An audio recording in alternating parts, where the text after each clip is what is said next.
Hi everyone, my name is Anna Leschanowsky, and today I'm going to give you an insight into our paper on perception of privacy measured in the crowd, a paired comparison on the effect of background noises. I was working on that topic with my colleagues from Aalto University. What led us to the idea to conduct a study measuring the level of privacy? First of all, voice-based devices have become extremely popular within recent years. But on the other hand, privacy concerns have been widely raised, not only within the scientific community, but also in media and press. And those concerns are crucial as users' perception of risks and benefits highly influences the willingness to adopt the technology.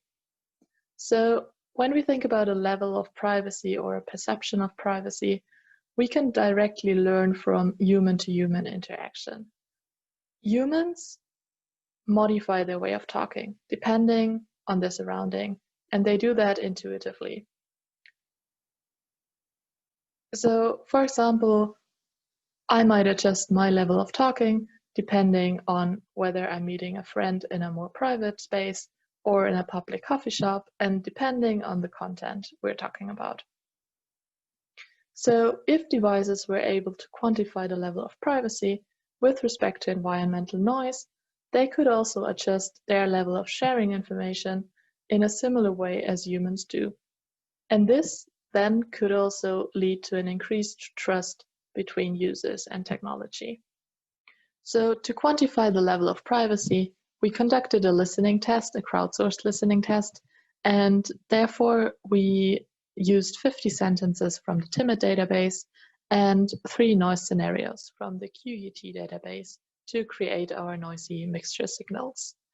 We wanted our participants to focus on the ambient noise rather than on the content of our sentences, and therefore we chose sentences to be less likely interpreted contextually. So we tried to avoid to include sentences expressing a person's name or opinion, and rather chose sentences expressing facts.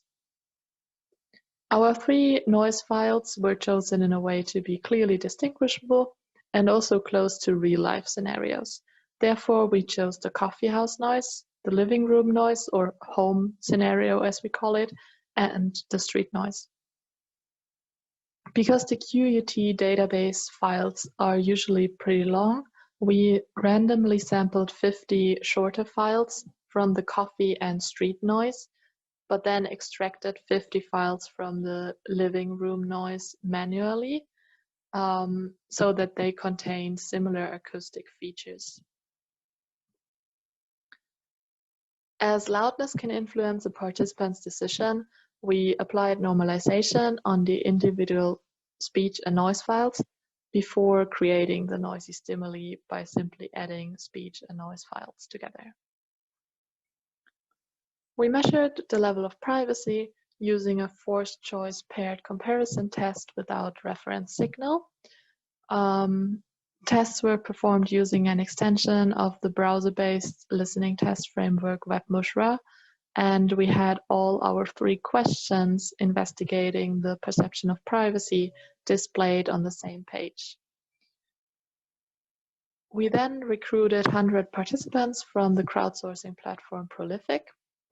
A completion code was given to each participant after finishing the test, and they had to submit this completion code to the crowdsourcing platform to confirm that they successfully finished the test. Also, we included 2 gold standard questions. Here, we specifically asked participants to either answer with A or B for all of the questions on the page. And at the end, there was a questionnaire asking for demographic data. So when performing a crowdsourced listening test, it's especially important to check for consistency and reliability of the results. So we performed a first reliability check using the gold standard questions and the completion code, and we found 24 out of 100 participants who failed 1 or 2 of the gold standard questions or submitted a wrong completion code. and we were left with 76 reliable results. As a second consistency check, we performed an individual consistency check based on Kendall's coefficient of consistence for each participant. And the average value here suggested that we actually achieved individual consistent results. As a third check, we used two different matrices. One was the stochastic transitivity. Here, severe violations can hinder a representation on a global preference scale, what we wanted to do later on, and therefore it was good to see that there were no severe violations of stochastic transitivity. Also, we computed Kendall's coefficient of agreement, and here the results suggested that our ratings were not caused by chance, but expressed some kind of preference.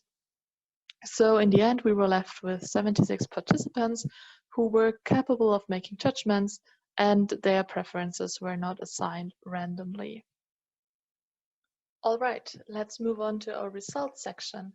Our overall hypothesis stated that environmental noise influences the perception of privacy. So the question is, do our results confirm that?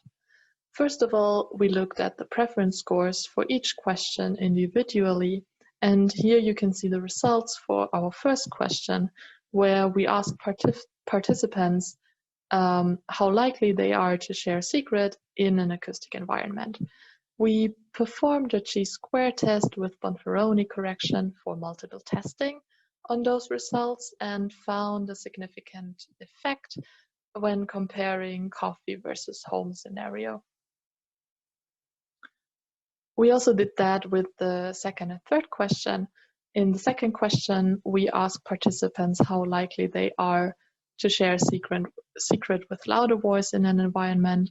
And in the first question, we asked the participants if an eavesdropper was present, how likely it would be for them to hear them in the acoustic environment.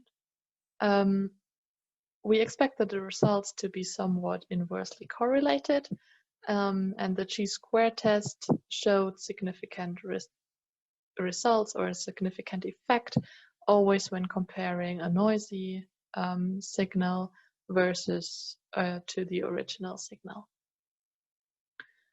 So one of the major drawbacks when doing paired comparison listening tests compared to simple rank order testing is that you only get binary judgments.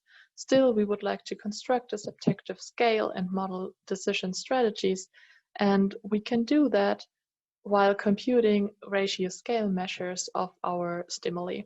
And one of the widely used probabilistic choice models in psychoacoustic and quality of experience evaluation is the Bradley-Terry-Luce model.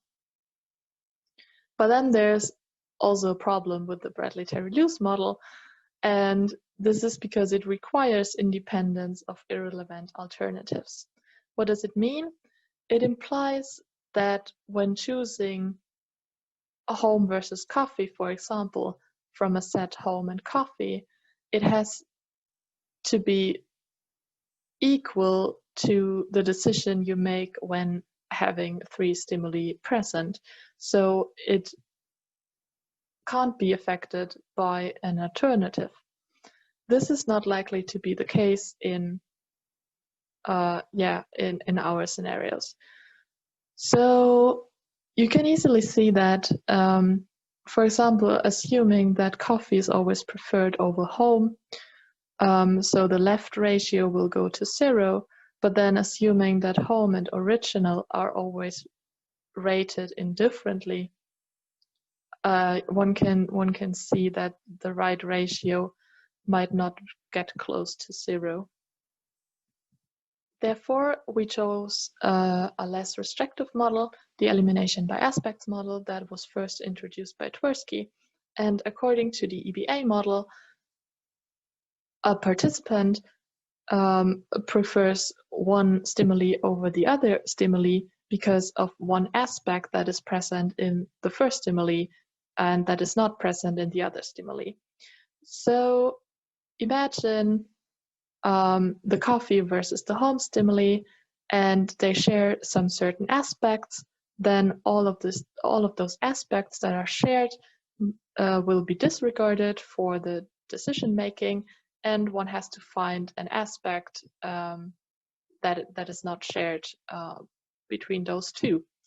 So the EBA model might predict a coffee versus a home scenario, a coffee versus a home comparison to be, in essence, a decision between the aspects of having voices in the background that are indistinguishable versus having voices in the background that are distinguishable. So another special case of an EBA model describes a hierarchical decision strategy, and it's called a preference tree model or pre-tree model. And here attributes are ordered in a hierarchical manner, and usually the final decision is reached faster than with the usual EBA model. And as you can see on the slide, we successfully fitted a pre-tree model to the results of our first question.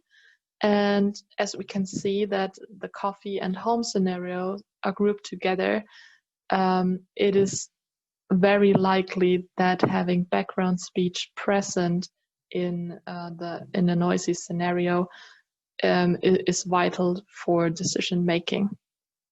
However, for the second and third question, we were not able to fit a preference tree model, and here the Bradley-Terry-Luce model showed a better result. And this also indicates that for the second and third question, participants focus on the same acoustic feature to make their decisions, while they don't do that with the first question. So in conclusion, we measured perception of privacy with respect to environmental noise, and we performed a paired comparison listening test on a crowdsourcing platform. And there we received reliable and consistent results. So we could confirm our overall hypothesis that environmental noise influences the perception of privacy. And even more, we fitted a BTL model to the ratings of the second and third question, where we addressed loudness and the possibility of eavesdropping. However, we achieved a better fit with a pre-tree model for the first question, addressing the likeliness of sharing. Here are some of the references we used, and thanks for listening, and I'm looking forward to questions.